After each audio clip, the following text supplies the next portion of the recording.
খাগড়াছড়িতে মারমা কিশোরীর স্বাস্থ্য পরীক্ষায় ধর্ষণের কোনো আলামত পাওয়া যায়নি। খাগড়াছড়ি জেলা সদর হাসপাতালে করা মেডিকেল পরীক্ষার 10টি কাউন্টে রিপোর্ট স্বাভাবিক আসায় চিকিৎসকরা এ মত দেন। হাসপাতালের গাইনোকোলজিস্ট জয়া চাকমার নেতৃত্বে 3 চিকিৎসকের স্বাক্ষরিত সেই রিপোর্টের একটি কপি নয়াদিগন্তের হাতে এসেছে।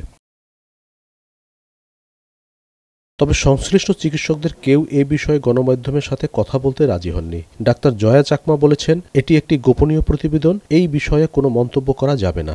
এর আগে গত 23 সেপ্টেম্বর সন্ধ্যায় খাগড়াছড়ি পৌরসভার 1 নং ওয়ার্ডের 8ম শ্রেণীর এক মারমা শিক্ষার্থী গণধর্ষণের শিকার হওয়ার অভিযোগ ওঠে। ওই দিন রাত 11টার দিকে এলাকার একটি ক্ষেত থেকে অচেতন অবস্থায় কিশোরীটিকে উদ্ধার করা হয়। পরদিন ভুক্তভোগীর বাবা খাগড়াছড়ি সদর থানায় অজ্ঞাত কয়েকজনকে আসামি করে ধর্ষণ মামলা দায়ের করেন। একই দিন কিশোরীর স্বাস্থ্য পরীক্ষা করা হয়।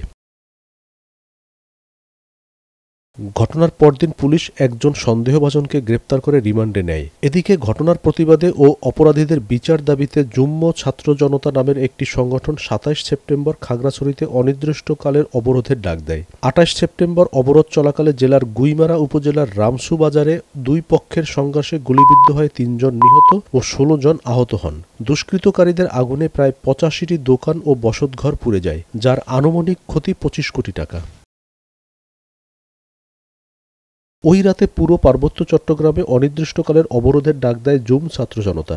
29 সেপ্টেম্বর প্রশাসনের সাথে বৈঠকের পর 30 সেপ্টেম্বর রাতে সংগঠনটি অবরোধ প্রত্যাহারের ঘোষণা দেয়। মোস্তাফিজুর রহমান, নয়াদিগন্ত।